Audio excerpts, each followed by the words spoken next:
আজ থেকে প্রায় ৩৫০ বছর আগের কথা। সুগন্ধিয়ার সর্দারদের পূর্বপুরুষ শ্রাবণ ঠাকুরের পুত্র মুসলমান হয়ে আহম্মদ নাম ধারণ করেন। আহম্মদের নামে স্থানের নাম হয় চর আহম্মদিয়া। চর আহম্মদিয়া রূপান্তরিত হয়ে চরামদ্দি হয়েছে। চরামদ্দির চৌধুরীদের পূর্বপুরুষ ইঙ্গা খান ও মুঙ্গা খান দু ভাই ফরিদপুর জেলার রবিপুর হতে চরামদ্দি গ্রামে আগমন করেন। কথিত আছে তারা দু ভাই গুড়ের ব্যবসা করতেন। একদিন তারা ঝালকাঠির নদীর কূলে অনেক স্বর্ণ রৌপ্য পান এবং তা দিয়ে ভূমি ক্রয় করেন। এভাবে এই পরিবারের জমিদারি প্রতিষ্ঠিত হয়। মুঙ্গা খানের পুত্র আব্দুর রশিদ খান, তার পুত্র আরমানি আলী খান, তার পুত্র আসমাত আলী খান, তার পুত্র ইসমাইল চৌধুরী আর তার দুই পুত্র শাহজাহান ও আলমগীর। আমি এখন আছি সেই ঐতিহাসিক চৌধুরী বাড়িতে, যেটি এখন মিয়াবাড়ি নামে বেশ পরিচিত। বাংলাদেশে মুসলমান জমিদারদের সংখ্যা খুবই কম ছিল, তাদের মধ্যে এই মিয়াবাড়ি অন্যতম।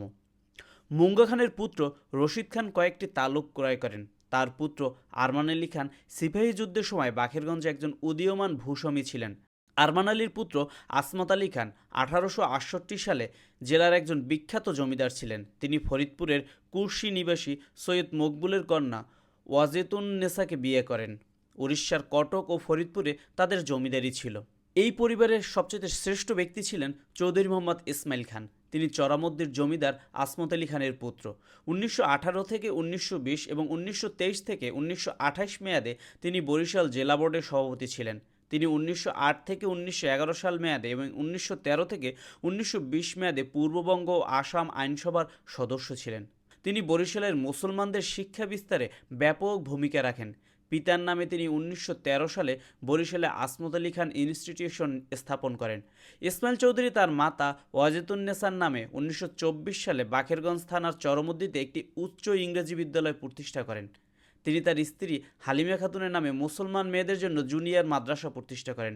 গির্জা মহল্লায় অবস্থিত সুবিখ্যাত বেল ইসলামিয়া ছাত্রাবাস তার অর্থ সহায়তায় গড়ে ওঠে। তার স্ত্রীর নামে প্রতিষ্ঠিত জুনিয়র মাদ্রাসাটি বর্তমানে Halima Khatun girls high school নামে বিদ্যমান রয়েছে। অশ্বিনী কুমার টাউন হল, যেটি বরিশালের একটি বিখ্যাত টাউন হল, এটা নির্মাণে তিনি বড় অঙ্কের চাঁদা প্রদান করেছিলেন।